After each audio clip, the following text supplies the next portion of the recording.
ইসলামে সম্মানের ধারণা। ইজ্জত সম্মান আল্লাহর কাছ থেকেই আসে। পার্থিব কিছুর সাথে সম্মান জড়িত নয়। ঠিক যেভাবে রিজিক আল্লাহর কাছ থেকে আসে, সম্মানও আল্লাহর কাছ থেকেই আসে। সম্মান শুধু মুমিনদের জন্য। কোরআনে বর্ণিত হয়েছে, বস্তুত যাবতীয় সম্মান তো আল্লাহরই এবং তার রাসূল ও বিশ্বাসীদের, কিন্তু মুনাফিকরা তা জানে না।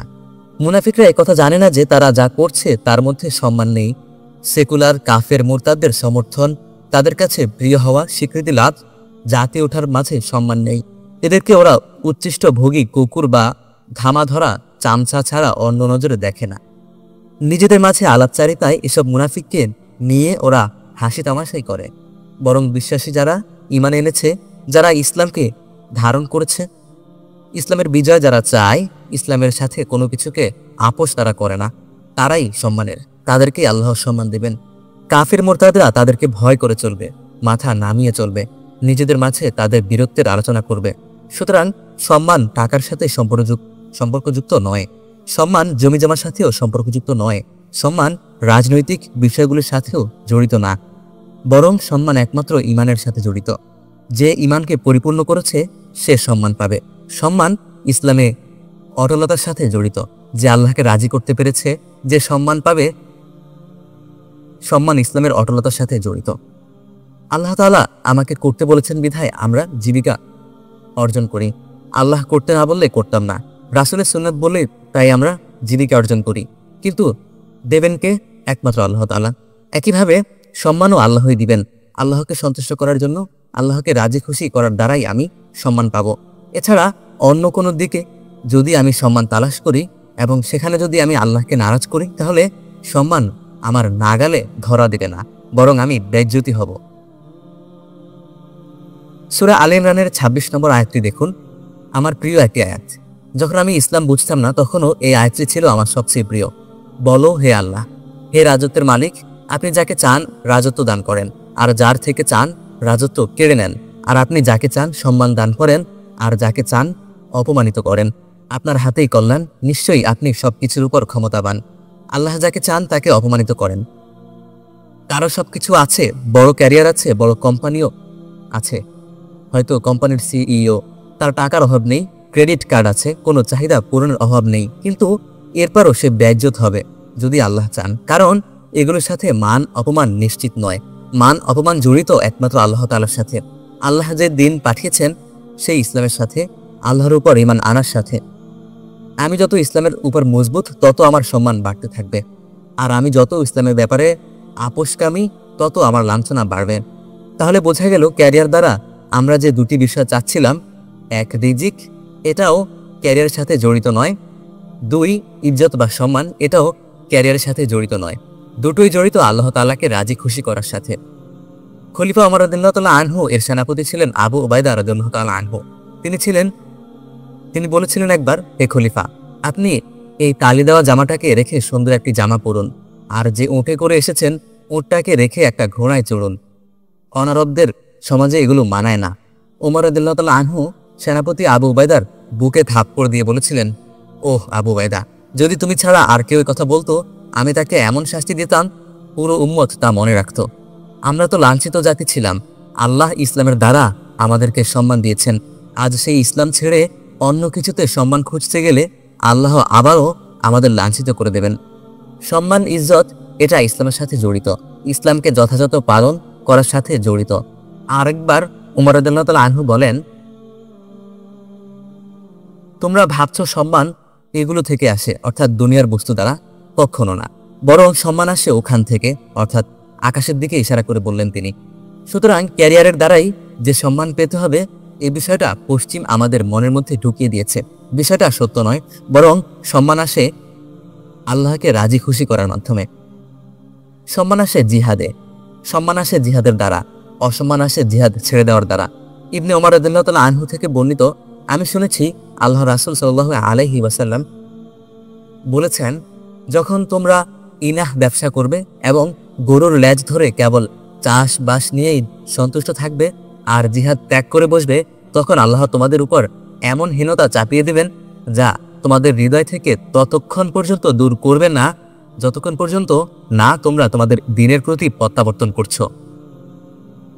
এর ব্যাখ্যা হলো, একটি জাতির সকল লোক যদি জিহাদ বিমুখ হয়ে চাষাবাদে ব্যস্ত হয়ে পড়ে, তখন এক পর্যায়ে শত্রুদেরকে তাদের উপর লেলিয়ে দেওয়া হবে।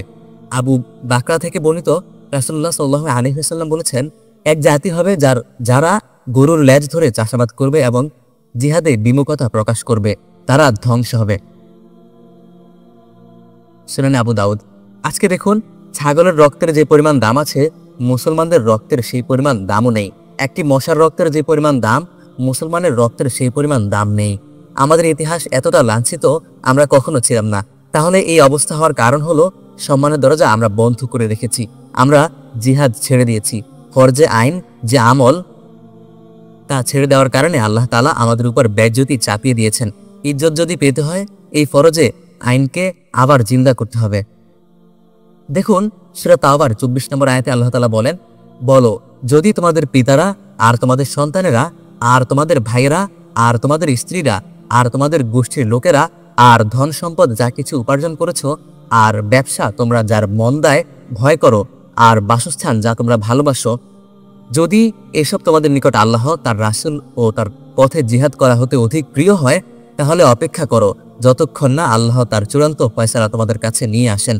আর আল্লাহ অবাধ্য আচরণকারীদেরকে সঠিক পথ প্রদর্শন করেন না। অর্থাৎ এই 8টা জিনিস যদি তোমাদের কাছে প্রিয়তর হয় 3টা জিনিসের চেয়ে, আল্লাহর চেয়ে, আল্লাহর রাসূলের চেয়ে এবং জিহাদ করার চেয়ে, তাহলে অপেক্ষা করো যতক্ষণ না আল্লাহ তার আযাব তোমাদের কাছে পাঠিয়ে দিচ্ছেন। যে অবাধ্য আচরণ তোমরা করেছ, এর দ্বারা সঠিক পথ তোমরা পাবে না। আমরা এই 3টা তথা আল্লাহ, তার রাসূল ও তার পথে জিহাদ করা ছেড়ে দিয়েছি এবং বাকি 8টা বিষয় সম্পর্কে আমরা সন্তুষ্ট হয়ে গিয়েছি। সেগুলো আমাদের কাছে প্রিয় হয়ে গিয়েছে এখন, যার কারণে আজকে আমরা এই দায়জ্যোতির মধ্যে পড়ে গেছি।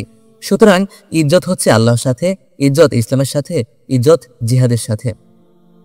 উম্মে মুবাশশির রাদিয়াল্লাহু তাআলা আনহা থেকে বর্ণিত, নবী সাল্লাল্লাহু আলাইহি ওয়াসাল্লাম বলেছেন, মর্যাদায় সর্বশ্রেষ্ঠ ব্যক্তি সে যে নিজ ঘোড়ার পিঠে সওয়ার হয়ে শত্রুকে সন্ত্রস্ত করে এবং শত্রুরাও তাকে সন্ত্রস্ত করে। শত্রুকে সন্ত্রস্তকারী সম্মানের পাত্র, অথচ আফসোস, শত্রুকে সন্ত্রস্তকারীকে আমরা নিজেরাই সন্ত্রাসী বলে গালি দেই, ডিজ অন করি। নিঃসন্দেহে এই হাদিস থেকে বোঝা যায় আল্লাহর রাসূলের কাছে সে সম্মানিত, আর তাকে অসম্মানিত করার দ্বারা আমরাই হীন হয়ে পড়েছি। সাওবান রাদিয়াল্লাহু তাআলা আনহু থেকে বর্ণিত, আল্লাহর রাসূল সাল্লাল্লাহু আলাইহি ওয়াসাল্লাম বলেন, অনতি দূরে সকল বিজাতি তোমাদের বিরুদ্ধে ঐক্যবদ্ধ হবে, যেমন ভোজনকারীরা ভোজন পাত্রের উপর একত্র হয় এবং চারদিক থেকে ভোজন করে থাকে। আমরা কি তখন সংখ্যায় কম থাকবো হে আল্লাহর রাসূল? না, বরং তোমরা সংখ্যায় অনেক থাকবে, কিন্তু তোমরা হবে তরঙ্গতাড়িত আবর্জনার ন্যায় শক্তিহীন, মূল্যহীন। আল্লাহ তোমাদের শত্রুদের পক্ষ থেকে তোমাদের প্রতি ভীতি তুলে নেবেন এবং তোমাদের হৃদয়ে দুর্বলতা সঞ্চার করবেন। হে আল্লাহর রাসূল, দুর্বলতা কি? দুনিয়াকে ভালোবাসা এবং মরতে না চাওয়া। এই দুটো জিনিসের কারণে সম্মান উঠিয়ে নেবেন আল্লাহ তাআলা। তাহলে দুনিয়াকে যদি আমরা ভালো না বাসি, আখিরাতকে ভালোবাসি এবং মরতে চাই, শহীদ হতে চাই, এই দুটো জিনিস যদি আমরা নিজের মধ্যে আনতে পারি, আল্লাহ আবার আমাদেরকে সম্মান দান করবেন। সুনানে আবু দাউদ। সম্মান আসে তাকওয়ায়। আল্লাহ জানাচ্ছেন, নিশ্চয়ই আল্লাহর কাছে সেই সর্বাধিক সম্ভ্রান্ত যে সর্বাধিক তাকওয়াবান। টাকার সাথে সম্মানের সম্পর্ক নেই, বরং সম্মানের সম্পর্ক হচ্ছে তাকওয়ার সাথে। যত বেশি আমি আল্লাহকে ভয় করব, আল্লাহ আমার সম্মান তত বাড়িয়ে দেবেন। একটি চমৎকার হাদিস আছে, যখন আল্লাহ তাআলা পৃথিবীর বুকে কাউকে ভালোবাসেন, তখন আল্লাহ তাআলা জিবরিলকে বলেন, হে জিবরিল, অমুককে আমি ভালোবাসি, তুমিও তাকে ভালোবাসো। জিবরিল আলাইহিস সালাম তখন সমস্ত ফেরেশতার মধ্যে ঘোষণা করেন, হে ফেরেশতাগণ, অমুককে আল্লাহ তাআলা ভালোবাসেন, আমি ভালোবাসি, তোমরাও তাকে ভালোবাসো। তখন সমস্ত ফেরেশতা দুনিয়াতে সবখানে ঘোষণা করে দেন, হে সমস্ত মাখলুক শোনো, অমুক গ্রামের অমুক ব্যক্তিকে আল্লাহ তাআলা ভালোবাসেন, জিবরিল ভালোবাসেন, আমরা ফেরেশতারাও ভালোবাসি, সুতরাং তোমরাও তাকে ভালোবাসো। তখন সমস্ত মাখলুক তাকে ভালোবাসে, সবাই তাকে সম্মান করে, ইজ্জত দেয়। সুতরাং ইজ্জত, সম্মান তাকওয়ার সাথে সম্পর্ক। জাবের বিন আব্দুল্লাহ থেকে বর্ণিত, নবী সাল্লাল্লাহু আলাইহি ওয়াসাল্লাম বিদায় হজের ভাষণে বলেছেন, হে লোক সকল, শোনো, তোমাদের প্রতিপালক এক, তোমাদের পিতা এক। শোনো, আরবীর উপর অনারবীর এবং অনারবীর উপর আরবীর, কৃষ্ণকায়ের উপর শ্বেতকায়ের এবং শ্বেতকায়ের উপর কৃষ্ণকায়ের কোনো শ্রেষ্ঠত্ব ও মর্যাদা নেই। শ্রেষ্ঠত্ব ও মর্যাদা আছে তো কেবল তাকওয়ার কারণেই। সুতরাং তাকওয়ার কারণে আল্লাহ তাআলা আমার সম্মান দেবেন। সম্মান আসে ইলমে আমলে। আলিমদের যে কত সম্মান চিন্তা করা যায় না। হযরত জাইনুল আবেদিন রহমতুল্লাহি আলাই আলী বিন হুসাইন হাঁটছিলেন, আর রাস্তায় সকল মানুষ রাস্তা ছেড়ে দিয়ে দাঁড়াচ্ছে। তখন ওই সময়কার খলিফা সুলাইমান বিন আব্দুল মালিক সম্ভবত জিজ্ঞেস করলেন, এই ব্যক্তিকে মানুষ একে এত সম্মান করছে কেন? আমি খলিফা মক্কায় তাওয়াফ করি, আমাকে কেউ সম্মান করে না, আর এই লোককে এত সম্মান করছে। তখন বলা হলো, এই লোক হচ্ছে আলী বিন হুসাইন রহিমাহুল্লাহ। এর মানে ইলম ও আখলাকের দ্বারা খলিফার চেয়ে বেশি সম্মান হয়ে যায়। হাসান বসরি রহিমাহুল্লাহ এর একটি ঘটনা আছে। একবার খলিফা বসে আছেন, খলিফার আশেপাশে অনেক মানুষ। এমন সময় সেখানে হাসান বসরি এসেছেন। সমস্ত মানুষ খলিফাকে ছেড়ে ওখানে চলে গেছে, হাসান বসরির কাছে চলে গেছে। তখন একজন দাসী বলছে, দেখো এটাই হচ্ছে বাদশাহী। খলিফা যে মর্যাদা পায়নি, হাসান বসরি সেই মর্যাদা পেয়েছে। এটা আসলে ইলমের দ্বারা। সুতরাং সম্মান আসে ইলমের দ্বারা, আখলাকের দ্বারা, খেদমতের দ্বারা। মানুষের খেদমত করবেন, আল্লাহ সম্মান বাড়িয়ে দিবেন। আখলাকওয়ালা ব্যক্তি হতে পারে সে গরিব, কিন্তু তার সম্মান আল্লাহ বাড়িয়ে দেন। সম্মান আসে খেদমতের দ্বারা, মানুষের খেদমত করবেন, আল্লাহ সম্মান বাড়িয়ে দেবেন। সম্মান আসে বীরত্বের দ্বারা, সম্মান বাড়ে। যে বীর তার সম্মান আল্লাহ বাড়িয়ে দেবেন।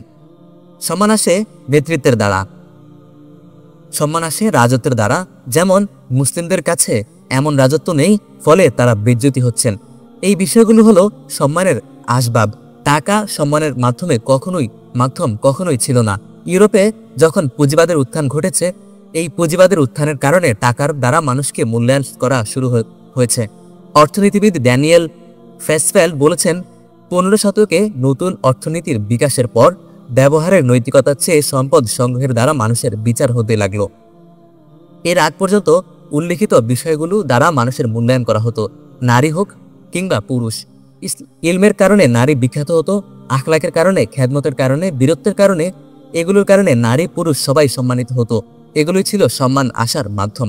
কিন্তু আজকে আমরা টাকার মধ্যে সবকিছু নিয়ে গেছি, কারণ আমরা নিজেরাই ইউরোপিয়ানাইজড, আমরা নিজেরা ইউরোপীয় হয়ে গেছি। সুতরাং যে মুমিন না, তার ক্যারিয়ার হলো টাকা ও সম্মান। আমরা দেখলাম টাকাও ক্যারিয়ারের সাথে সম্পর্কিত নয়, সম্মানও ক্যারিয়ারের সাথে সম্পর্কযুক্ত নয়। দুটো জিনিসই আল্লাহর সাথে সম্পর্কিত। ফলে মুমিনের ক্যারিয়ার হবে দাওয়াহ ও সদকা। আমাদের ক্যারিয়ারের উদ্দেশ্য হবে এই দুটো। আমার ক্যারিয়ারটা হবে আল্লাহর জন্য, আর টাকা সম্মান তো আল্লাহ তাআলা থেকেই আসবে। আমার ক্যারিয়ারটা ব্যয় করব আমার আসল জীবন, আখিরাতের জীবনকে পরিপূর্ণ করার জন্য, আর ওরা তাদের ক্যারিয়ারটা ব্যয় করে দুনিয়ার জীবন পরিপূর্ণ করার জন্য। আমার ক্যারিয়ারের উদ্দেশ্য হচ্ছে আমি এই ক্যারিয়ারটাকে ব্যবহার করে দাওয়াহ ও সৎকার কাজ করব। যদি এটা করতে পারি তাহলে এটাই হচ্ছে মুমিনের ক্যারিয়ার, একজন ঈমানওয়ালার ক্যারিয়ার, একজন আখিরাতে বিশ্বাসীর ক্যারিয়ার, একজন আল্লাহওয়ালার ক্যারিয়ার।